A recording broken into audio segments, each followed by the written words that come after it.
नमस्कार दोस्तों, CC Gurukul live व्याख्यान में आप सभी का स्वागत है। मित्रों, हमारे विशेष व्याख्यान प्रतिभा संवर्धन, इसमें आपका स्वागत है। और इस सेगमेंट के अंतर्गत हम हर बार आपके लिए आपके करियर से संबंधित एक विषय लेकर आते हैं। और आज हम बात कर रहे हैं करियर इन फिल्म। जैसा कि हम आपसे बार बार यही कहते हैं कि फिल्मी दुनिया बहुत बड़ी दुनिया है, बस आपको पंख फैलाने हैं।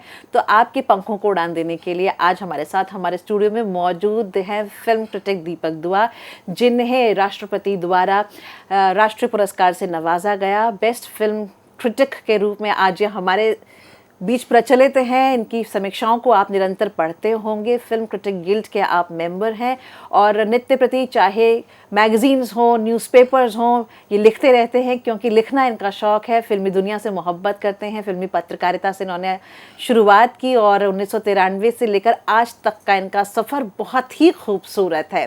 और आप छात्र छात्राओं से निरंतर ही रूबरू होते हैं और चाहते हैं कि जितना ज्ञान, जितनी बातें इन्होंने अर्जित की हैं, आप तक पहुंचाएं। तो आप तक पहुंचाने के लिए इस व्याख्यान के माध्यम से भी हम आप तक पहुंचाएंगे कि कैसे आप फिल्मी दुनिया में अपने लिए एक आयाम ढूंढ सकते हैं। दीपक जी, आपका बहुत बहुत स्वागत है। और सबसे पहले तो आपको ढेरों शुभकामनाएं। राष्ट्रीय पुरस्कार से आपको नवाजा गया। फिल्मों की समीक्षा, हम जैसे लोग तो ये कहेंगे कि आसान काम नहीं होता, कड़ी मेहनत होती है। एक फिल्म को अपनी नज़र से देखना, पारखी नज़र से देखना और उसके उपरांत उसकी समीक्षा लिखना, एक सोच को दुनिया के सामने लेकर आना बहुत ही काबिल तारीफ़ बात है आपके लिए। और जैसा कि हमने कहा कि आप कड़ी मेहनत करते हैं, उसके बाद और अपने इतने वर्षों से कड़ी मेहनत की, उसका नतीजा है कि आज आपको सम्मानित किया गया। बहुत बहुत धन्यवाद। जैसे कि हमने शुरुआत में कहा कि फिल्मी दुनिया एक बहुत बड़ी दुनिया है, पर प्रत्येक व्यक्ति यही मानकर चलता है कि मैं एक्टर बन जाऊं, मैं एक्ट्रेसेस बन जाऊं, क्योंकि बड़े पर्दे पर जो हमें नज़र आता है वो हमेशा हमें अपनी ओर लुभाता है। ग्लैमर वर्ल्ड है, ग्लैमर की दुनिया है, जो पर्दे पर दिखता है वही दिल को सुहाता है। तो क्या आपका ये भी मानना है कि फिल्मी दुनिया बहुत बड़ी दुनिया है? एक्टिंग की ओर से रुख करते हैं सबसे पहले। देखिए, बड़ी दुनिया तो ये है ही, और उसके अलावा एक ऐसी चमक भरी दुनिया है। जब हम पर्दे पर देखते हैं तो हमें, जो लोग एक्टर बनना चाहते हैं या किसी भी तरह से फिल्मी दुनिया से जुड़ना चाहते हैं, तो उन्हें लगता है कि बस आज हम अपने शहर से एक ट्रेन पकड़ेंगे और मुंबई रेलवे स्टेशन पर उतरेंगे और बाहर निकलते ही कोई ना कोई फिल्म प्रोड्यूसर हमारा इंतज़ार कर रहा होगा और हम अगली फिल्म में हीरो बन जाएंगे। तो ये एक सपना जो है, ये लोग बरसों से देखते आए हैं। और हालांकि इस सपने को बहुत सारे लोगों ने सच किया है, और जिन लोगों ने सच किया है वही लोग प्रेरणा बन जाते हैं ऐसे लोगों की। उन्हें लगता है कि जब ये लोग जो छोटे शहरों से आए या नॉन फिल्मी बैकग्राउंड से आए और आकर बड़े कलाकार बने, बड़े स्टार बने, तो हम क्यों नहीं बन सकते। लेकिन इस चमक दमक के पीछे का सच ये है कि यदि कुछ 100 लोग इतने बड़े स्टार बने तो कई लाख लोग नहीं बन पाए। तो फिल्मी दुनिया एक चमक दमक से भरी दुनिया तो है, लेकिन ये दुनिया जो है ये स्किल मांगती है। अगर आप बिना किसी तैयारी के, बिना किसी प्रतिभा के वहाँ जा रहे हैं और सिर्फ उस चमक दमक से प्रेरित होकर, आकर्षित होकर जा रहे हैं, तो यकीन मानिए कि वहाँ जाना व्यर्थ है। यदि वहाँ जाना है तो जैसे किसी भी हम लोग देखते हैं करियर में जाने के लिए व्यक्ति पढ़ाई करता है, अपनी प्रतिभा को मांझता है, किसी स्किल को अपनाता है, उसको धीरे धीरे निखार लाता है उसके अंदर। तो उस तरह की चीज़ें लेकर यदि आप जाएंगे तो फिर कोई भी इंडस्ट्री, सिर्फ फिल्मी दुनिया ही नहीं, किसी भी तरह का काम आपको बुलाएगा और आपको जगह भी देगा। जी जी, क्योंकि आप निरंतर स्टूडेंट से मिलते हैं, वार्तालाप करते हैं। और हाल ही में आप, और निरंतर ये कहूँगी कि आप अलग अलग कॉलेजेस, यूनिवर्सिटीज़, इंस्टीट्यूशन में जाते हैं जहाँ आप बच्चों से रूबरू होते हैं और हर बच्चे का अपना सपना होता है। और जब फिल्मों की बात की जाती है तो आपको कुछ चुनिंदा लोग ज़रूर मिलते होंगे जो ये कहते होंगे कि हम अपनी किस्मत आजमाना चाहते हैं। जैसा कि आपने खुद कहा कि अगर आपने कड़ी मेहनत की है तो आपको उसका फल ज़रूर प्राप्त होगा। हाँ, देखिए, अगर आपको किस्मत भी आजमानी है तो मुझे लगता है कि पहले आप अपनी अंदर उस प्रतिभा को लाइए, उस निपुणता के साथ उस चीज़ को आगे बढ़ाइए, और उसके बाद देखिए, किस्मत तो हर जगह है। यदि आप किसी भी इंडस्ट्री में, किसी भी काम धंधे में, किसी भी बिजनेस में आप जाते हैं, किसी भी नौकरी में आप जाते हैं, तो किस्मत बहुत बात की चीज़ है। यदि आपके भीतर वो गुण ही नहीं है कि आप उस जगह पर टिक पाएँ।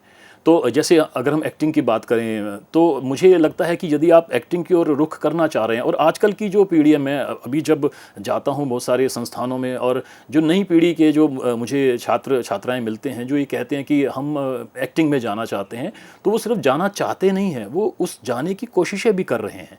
उन्हें पता है कि एक्टिंग में जाने का जो एक पहला स्टेप है वो है कि अपने भीतर अभिनेता को तलाश करना, और उसके लिए सबसे अच्छा आजकल जो माध्यम हमेशा से रहा है वो है रंगमंच। और इधर एक बहुत अच्छी बात हुई है कि बहुत सारे इंस्टीट्यूशंस में, कॉलेजेस में थिएटर एक्टिविटीज़, इवन स्कूल्स में भी होने लगी हैं। पहले इतना नहीं था, अब थिएटर एक्टिविटीज़ हो रही हैं और लोग बाहर निकल रहे हैं, उन्हें एक्सपोजर मिल रहा है, तो वो लोग थिएटर की तरफ जाते हैं, थिएटर करते हैं, तो उन्हें ये लगता है कि हाँ, मेरे भीतर क्या उस तरह का एक अभिनेता है जिसे मैं आगे जाने का मौका दे सकता हूँ या दे सकती हूँ। तो वो लोग उस तरह की तैयारी करते हैं। और इधर ये काफ़ी पिछले कुछ समय से ये बातें हुई हैं कि बहुत सारे एक्टिंग स्कूल्स, चाहे वो थिएटर से जुड़े हुए हों या फिल्मों से जुड़े हों, वो पहले तो होता था कि देखिए हम लोग जब थे तो यही सुना जाता था कि दिल्ली में एक नेशनल स्कूल ऑफ ड्रामा है थिएटर को लेकर, और एक पुणे में जो FTII है, वहाँ जाइए और एक्टिंग सीखिए। इन दो के अलावा कोई नाम सुनने में नहीं आता था काफ़ी अरसे पहले तक। लेकिन अब आप देखिए कि प्राइवेट इंस्टीट्यूशंस की तो भरमार है, हर शहर में भरमार है। उसके अलावा सरकारी बहुत सारे संस्थान ऐसे खुल गए हैं, चाहे वो देखिए दिल्ली के पास रोहतक जैसा जो शहर है, हरियाणा है, वहाँ दादा लक्ष्मी इंस्टीट्यूट है, या कोलकाता में सत्यजीत रे है, और बहुत सारी सरकारों ने, दिल्ली में जामिया में है। और चाहे वो एक्टिंग को लेकर हो, फिल्म निर्माण को लेकर हो, या उससे जुड़ी हुई दूसरी जो कलाएं हैं, संपादन है, सिनेमेटोग्राफी है, इन सब चीज़ों को अब बाकायदा सिखाया पढ़ाया जाने लगा है। और ऐसे संस्थानों की अब कमी नहीं रही है। यदि सचमुच कोई पूरी गंभीरता से इस ओर जाना चाहता है तो बहुत सारे इंस्टीट्यूशंस हैं जो ऐसी लोगों को कहते हैं कि आप आइए, हमसे सीखिए और फिर आप कोशिश कीजिए। और आप देखिए कि जब आपके पास प्रतिभा होती है, आपने कोई एक गुण अर्जित कर लिया है, अब आपके पास एक डिग्री है, आपको काम करना आता है, तो आपके अंदर कॉन्फिडेंस आता है। फिर आप किस्मत आजमाने नहीं जाते हैं, फिर आप अपने स्किल को आजमाने जाते हैं। और फिल्म इंडस्ट्री जो है वो टोटली एक स्किल बेस्ड इंडस्ट्री है। क्योंकि एक ये उस तरह का नहीं है कि जहाँ पर आप जाके एक ऑफिस जॉब करते हैं, आप सुबह गए, आपने दिन भर बैठ के एक पर्टिकुलर काम किया और आप आ गए, ऐसा नहीं है। वहाँ ना तो काम की कमी है और ना काम की वैरायटी की कमी है। एक्टिंग ही नहीं, तमाम तरह के काम वहाँ हैं। लेकिन यदि आप कलाकार बनने की, अभिनेता बनने की इच्छा रखते हैं, तो मुझे ये लगता है कि पहले आप उस इच्छा को एक साकार रूप दीजिए। थिएटर कीजिए। आप हर शहर में आजकल थिएटर ग्रुप्स हैं, हर जगह थिएटर मंडलियां हैं, आप उनसे जुड़िए। जब आप उनके साथ जुड़ेंगे, तरह तरह के आप किरदारों को जीवंत करेंगे, स्टेज पर आप प्ले करेंगे, तो आपको और आपके जो गुरु होते हैं उनको ये एहसास होने लगता है कि आपके भीतर एक्टिंग को लेकर कितनी प्रतिभा है और कहाँ आप लैग कर रहे हैं, कहाँ आपके अंदर कमी आ रही है और उसको कैसे दूर किया जाए। बिल्कुल। अच्छा, फिर आप जब थिएटर से जुड़ते हैं तो आप थिएटर देखते भी हैं, फिल्में देखते भी हैं। तो जब आप देखते हैं तो अपने अंदर वो नज़र एक विकसित करनी होगी कि मैं जिस कलाकार को देख रहा हूँ उसका अभिनय मुझे क्यों इतना अच्छा लग रहा है, क्या उसके अंदर वो चीज़ें हैं। और दूसरे के जो गुण हैं उन्हें अपनाया जाता है और अपने अवगुणों को त्यागा जाता है। तो इस तरह से आप अपने स्किल को डेवलप करते चले जाते हैं। और जब स्किल डेवलप होता है तो फिर आता है आत्मविश्वास। फिर आप उस आत्मविश्वास के साथ जब आप जाएंगे इंडस्ट्री में, आप कहीं कदम रखेंगे या किसी को आप अप्रोच करेंगे, तो आजकल ये है कि आप अगर कहीं काम मांगते हैं तो ये कहा जाता है कि आप अपनी कोई वीडियो बनाकर भेजिए, जो पहले नहीं था। पहले तो लोग फोटोग्राफ भेज देते थे प्रोडक्शन हाउसेज में या बाय पोस्ट अपना बायोडाटा। आजकल है कि आप अपनी आवाज़, अपनी वीडियो रिकॉर्ड करके उन्हें दीजिए। तो जब आप उस वीडियो को रिकॉर्ड करते हैं तो आपको पता है कि मैं कितने उसको दमखम से रिकॉर्ड कर रहा हूँ। तो इस तरह से काम मिलना फिर शुरू हो जाता है। और इसमें और ज़्यादा मदद करते हैं बहुत सारे वो संस्थान जो कि एक्टिंग सिखा रहे हैं। चाहे वो जैसे मैंने कहा कि दिल्ली में नेशनल स्कूल ऑफ ड्रामा है जो कि थिएटर से शुरू करता है और थिएटर की सारी चीज़ें सिखाता है। हालांकि वो है रंगमंच को ही लेकर, लेकिन उससे निकले हुए तमाम लोगों ने फिल्मी दुनिया में जाकर बहुत नाम कमाया है। और ये भी हम सब जानते हैं कि थिएटर से आया हुआ जो अभिनेता है वो जब सिनेमा पर जाता है तो वो ज़्यादा प्रभाव के साथ अपने किरदारों को जी पाता है। बिल्कुल। और वैसे भी कहा जाता है कि एक्टिंग किसी फ्रेम के अंदर रहकर नहीं किया जा सकता, उसके लिए आपको अपने पंख जितने खोल सकते हैं स्वच्छंद होना पड़ता है। स्वच्छंद होना होगा। और जब आप कुछ सीख कर जाते हैं, तो जब नई जगह जाते हैं, मुंबई नगरी पहुंचते हैं, तो वहाँ आपके पंखों को उड़ान तो मिलती ही मिलती है, और आप एक लंबी और उड़ान लगाने के लिए तैयार हो जाते हैं। हाँ। अब अगर एक्टिंग की ही बात हम आगे करें, बदलते वक्त में बहुत कुछ बदला है। अगर आज के दौर से पिछले दौर की तरफ जाएं, तो आपको क्या नज़र आता है? वो कौन सी चीज़ है जो ख़ास तौर पर जो हमारे एक्टर्स हैं उनके लिए क्या बदला है? देखिए, एक तो ये तो पहले भी था और अब भी है कि भीड़ बहुत ज़्यादा हुई है। उसका कारण ये है कि जो अवसर मिलने हैं, अवसर मिलने की जो तादाद है वो पहले से ज़्यादा बढ़ गई है। और इस दौरान बहुत अच्छी बातें ये होने लगी हैं कि कम से कम एक सिस्टमैटिक रूपरेखा बनी है फिल्म इंडस्ट्री के अंदर, काम मांगने और काम देने को लेकर। पहले जैसे मैंने कहा कि हम लोग जब पुराने फिल्म कलाकारों के इंटरव्यूज़ पढ़ते थे, तो वो कहते थे कि मैंने बहुत धक्के खाए हैं। और होता था वो तरीका कि आप स्टूडियो दर स्टूडियो भटकते हैं और स्टूडियो का दरबान आपको अंदर घुसने भी नहीं दे रहा है। ये हम बहुत सारे पुराने अभिनेताओं से ये किस्से सुना करते थे। और फिर किसी तरह आप किसी तरह से स्टूडियो के अंदर गए, आपने किसी को कहा कि मैं एक अभिनेता हूँ, ये मेरी फ़ोटो है, जेब में फ़ोटो लेकर घूमते थे। तो उन्होंने कहा ठीक है, आप कल मेरे ऑफिस आ जाना। अब ऑफिस गए तो ऑफिस में नहीं कोई घुसने दे रहा है, या वहाँ पहुँच गए तो उन्होंने कहा कि आप फ़ोटो रख जाइए, देखेंगे। तो ये वाला मामला जो है अब उस तरह से नहीं रहा है। इसमें एक बड़ी चीज़ इधर आई है कि कास्टिंग डायरेक्टर्स आ गए हैं। बहुत सारी कास्टिंग एजेंसीज़ खुल गई हैं जो ये देखती हैं कि बहुत कलाकार कितने मौजूद हैं, किस तरह के कलाकार हैं, और उनके ऑडिशन लेकर वो अपने एक स्टॉक में रखते हैं। और वो निर्देशकों को, निर्माताओं को ये सजेस्ट करते हैं कि किस तरह के रोल में किस तरह के कलाकारों को लिया जाए। तो कास्टिंग डायरेक्टर एक बहुत बड़ी भूमिका निभा रहे हैं, एक पुल बना रहे हैं काम पाने वालों और काम देने वालों के बीच में। और इससे ये फ़ायदा मुझे लगता है दोनों तरफ होने लगा है। जहाँ काम देने वाले जो है, मान लीजिए कोई निर्देशक है या निर्माता है, उसे ये नहीं पता कि ये मतलब वो नहीं समझ पा रहा है कि कोई कलाकार, कोई मेरा किरदार है, उसके भीतर मैं कैसे कलाकार को लूँ। तो आमतौर पर क्या होता था कि वो काफ़ी सारे लोगों को बुलाकर उनके ऑडिशन लिए जाते थे और ऑडिशंस के बाद ये तय होता था। अब ये काम दे दिया गया है कास्टिंग एजेंसीज़ को, कास्टिंग डायरेक्टर्स को।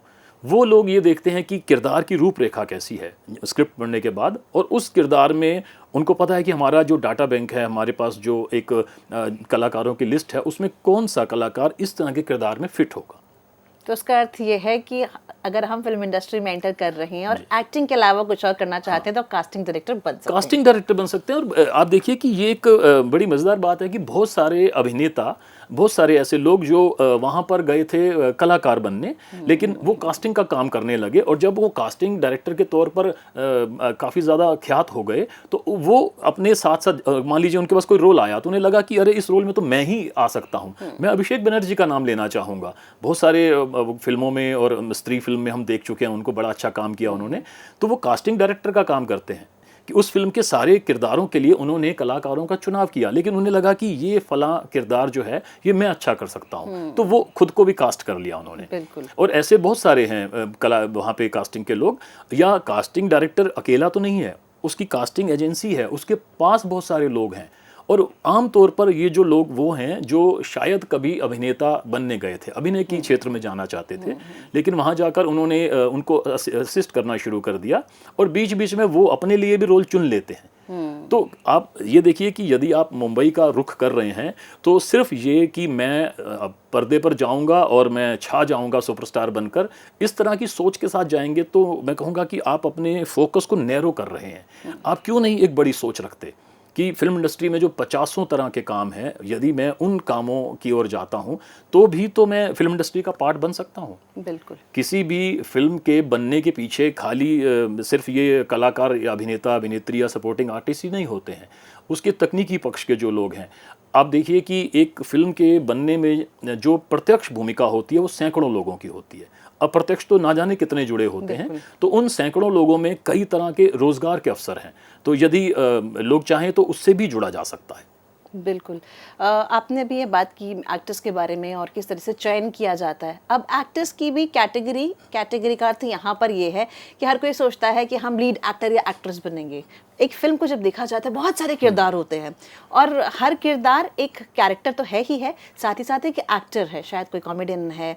ऐसे कौन कौन से एक्टर्स होते हैं जिनकी ज़रूरत पड़ती है एक फिल्म के अंदर? देखिए बहुत सारे, आप जब हम किसी फिल्म को देखते हैं तो हम देखते हैं उसमें कि एक या दो मुख्य अभिनेता हैं, अभिनेत्रियां हैं, उनके माता पिता हैं, भाई बहन हैं, यार दोस्त हैं, और उसके अलावा कुछ भीड़ होती है, कुछ अन्य किरदार होते हैं। तो बहुत सारे किसी भी कहानी के भीतर बहुत सारे किरदारों की भूमिका होती है, तब जाकर एक मुकम्मल फिल्म बन पाती है। तो ऐसे ये सोचना कि मुझे सिर्फ़ और सिर्फ एक मुख्य अभिनेता बनना है, मुख्य अभिनेत्री बनना है, तो उसके ये देखिए, यदि इस सच से अभिनेता वाकिफ़ होने लग जाएं कि मैं किस तरह के कैरेक्टर को सूट करता हूं।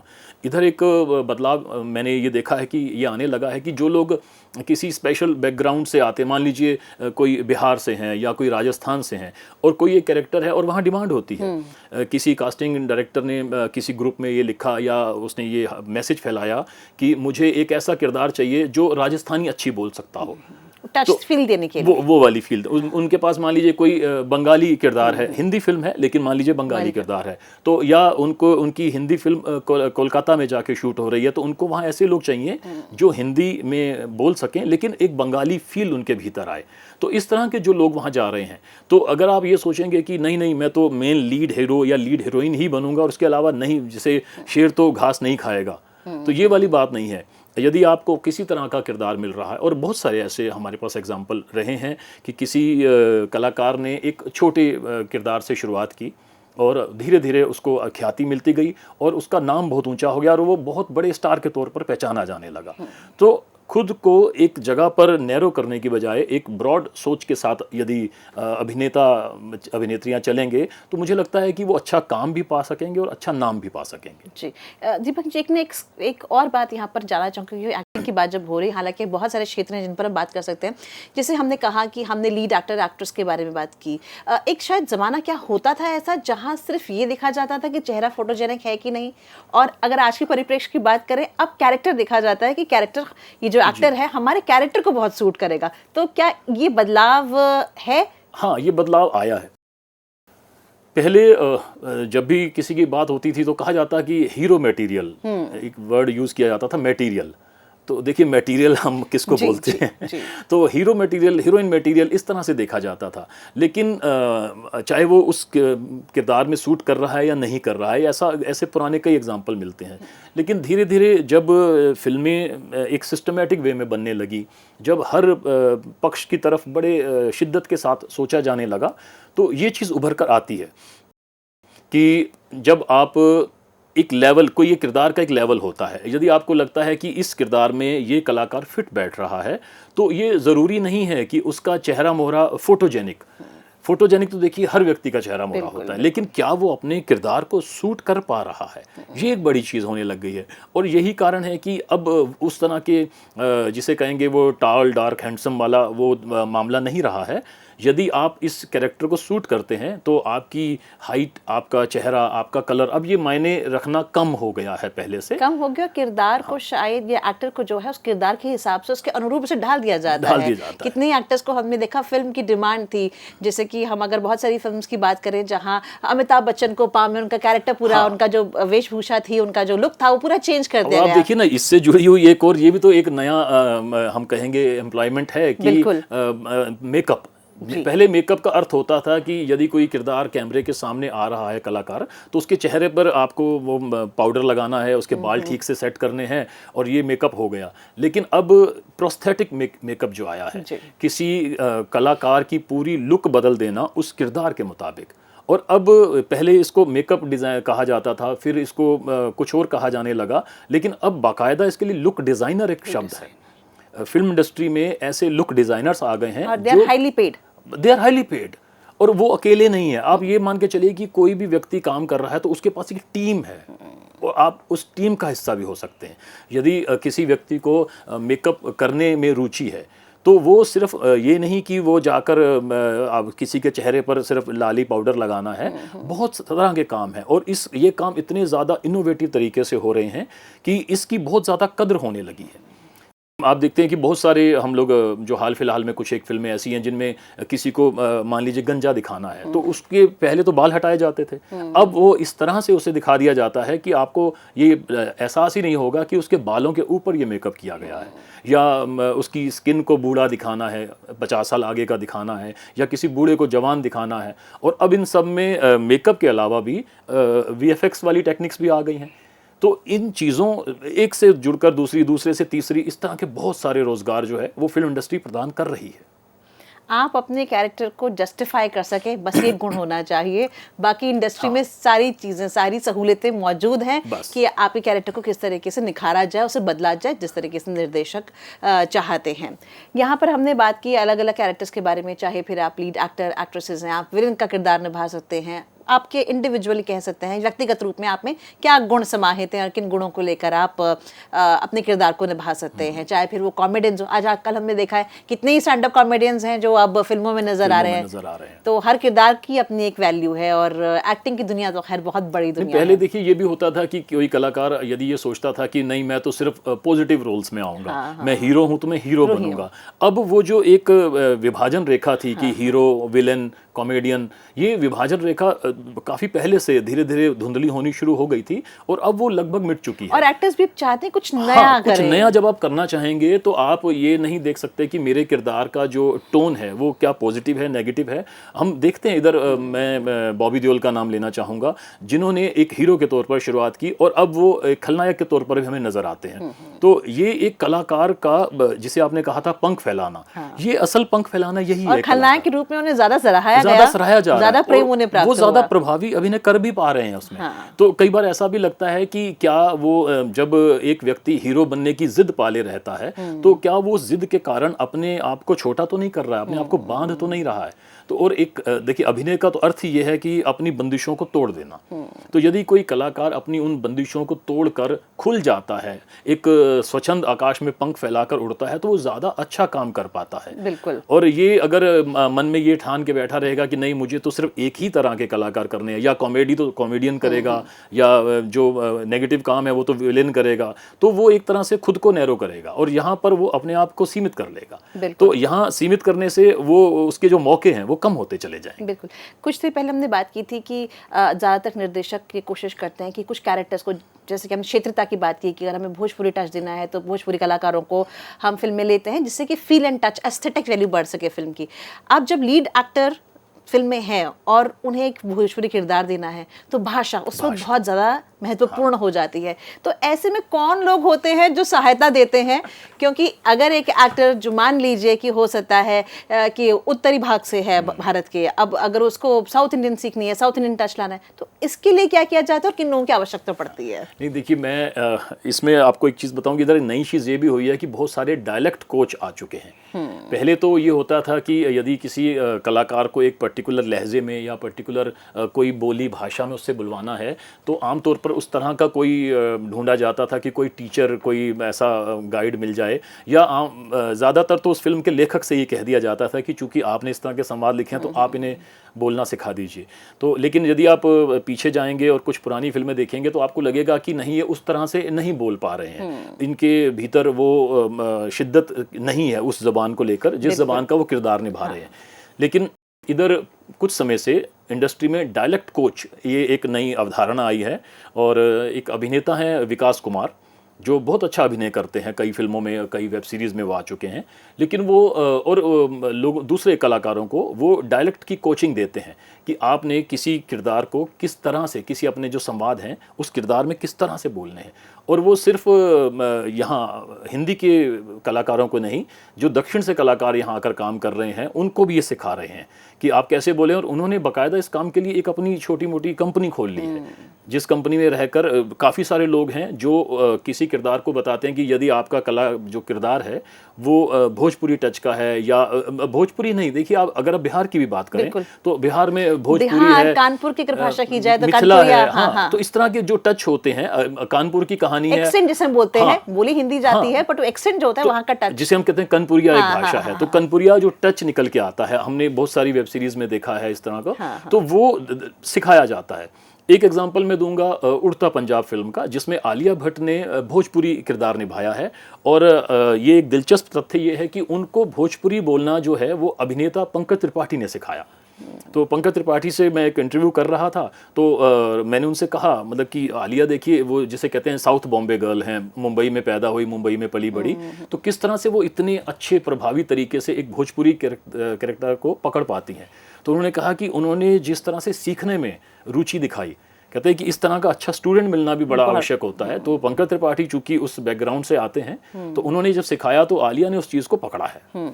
तो एक अच्छा स्टूडेंट होना भी बहुत ज़्यादा ज़रूरी है। कितने हमारे कलाकार ऐसे हैं जो कहते हैं कि हमने ज़बान को सीखा, और ज़बान के साथ साथ जैसा कि आपने खुद कहा कि वो मॉड्यूलेशन, क्योंकि भाषा सीखना एक अलग बात है, लेकिन जब आप डायलॉग डिलीवरी देते हैं उसमें अपनी भाषा को समाहित करना बहुत ज्यादा महत्वपूर्ण ना हो सिर्फ जाता समाहित है। करना, बल्कि उस किरदार को पकड़े रखना, बिल्कुल। उसको अभिनय के तौर पर प्रस्तुत करना, अपने भावों को पकड़े रखना, और साथ ही साथ अपनी जबान से उसके संवादों को कहना। क्योंकि देखने वाले को यही लगता है ये तो हमारी भाषा बोल रही है, कहीं ये हमारे शहर हमारे राज्य से तो नहीं। तो यही खूबसूरती होती है कलाकार की, जब आप अभिव्यक्त करते हैं। अब क्योंकि हम भाषा के बारे में बात कर रहे हैं, हमने देखा है बहुत सी फिल्म डब होती हैं। हमने कहा ये फिल्म हिंदी में बनी, उसके बाद इसको बहुत सारी भाषाओं में इसका रीमेक किया गया, या फिर इसको डब किया गया। डबिंग आर्टिस्ट की क्या भूमिका रहती है? डबिंग आर्टिस्ट, देखिए डबिंग आर्टिस्ट या वॉइस ओवर जो आर्टिस्ट हैं, उनकी भूमिका इतनी ज़्यादा हो गई है। और आजकल तो पिछले कुछ सालों से, जब से खासतौर पर हम देखते हैं कि सिनेमा ने अपना विस्तार लिया है, चाहे वो OTT के तौर पर है या डबिंग का एक बाज़ार बढ़ा है पिछले कुछ सालों में, तो बहुत सारी ना सिर्फ देसी फिल्में जो कि साउथ से हिंदी में आ रही हैं, हिंदी से साउथ में जा रही हैं, बल्कि विदेशी फिल्में भारत आकर तमिल, तेलुगु, कन्नड़ा, मलयालम और हिंदी, कम से कम इन 5 भाषाओं में तो डब हो रही हैं। तो हर भाषा में उनको ऐसे लोग चाहिए जो उन संवादों को अभिनय, देखिए संवाद बोलना भी अभिनय करना है। आपका चेहरा नजर नहीं आ रहा है, लेकिन आप उस किरदार को एक आवाज दे रहे हैं अभिनय के तौर पर। तो वो भी अपने आप में एक बहुत बड़ा रोजगार का क्षेत्र खुला है। और इसमें एक दिलचस्प तथ्य ये बताना चाहूँगा कि बहुत सारे ऐसे अभिनेता जो फिल्मों में काम करते हैं, पर्दे पर आपको नज़र आते हैं, लेकिन वो बाकी समय में दूसरे फिल्मों के लिए हिंदी में या दूसरी भाषाओं में जिन पर भी उनकी पकड़ है वो डब कर रहे होते हैं। बिल्कुल। शरद केलकर का नाम देखिए, बहुत बड़ा एक नाम वो बन चुके हैं डबिंग की दुनिया में, जिन्होंने बाहुबली के नायक प्रभास को अपनी आवाज़ दी। और उनकी आवाज़ में वो दम भी है कि वो जब किसी किरदार को अपनी आवाज़ देते हैं तो एकदम उसमें एक लेवल आ जाता है। शरद केलकर की बात की जाए तो टेलीविजन से शुरुआत करी, और अब फिल्मों का सफर, इतना सुहाना सफर। और अब इस समय तो ये हालत है कि उनके अभिनय से ज्यादा उनकी डिमांड डबिंग के लिए हो रही है। और ये तो चलिए एक बड़ा नाम है, एक स्टार नेम है, लेकिन बहुत सारे ऐसे लोग जो मुंबई में रह रहे हैं और जिसे हम कहते हैं कि घर चलाने के लिए वो डबिंग करते हैं, अपने रोल की तलाश में रहते हैं, और जब कोई अच्छा रोल आता है तो उसमें अभिनय भी कर रहे हैं, लेकिन उनका जो मुंबई में रहने का खर्चा है वो डबिंग से निकल रहा है। तो ऐसे बहुत सारे कलाकार हैं वहाँ पर। जी, बहुत बढ़िया, इतनी रोचक जानकारी आप दे रहे हैं। और कहीं ना कहीं हम ये महसूस कर पा रहे हैं जैसे शायद हम खुद माया नगरी पहुंच गए, और शायद हमारे भी वहाँ पंख उड़ाने के लिए या पंख फैलाने के लिए बहुत जगह है। और जगह उन सभी लोगों के लिए जो सपने देखते हैं और अपने सपने मुकम्मल करने के लिए सबसे पहले मेहनत करते हैं, और उसके बाद माया नगरी मुंबई पहुँच जाते हैं। तो मित्रों, होंगी आपसे और भी बहुत सारी बातें, और हम यही चाहते हैं आप हमारे साथ जुड़े रहें और अपनी प्रतिक्रिया हमारे साथ साझा करते रहें। बहुत बहुत धन्यवाद।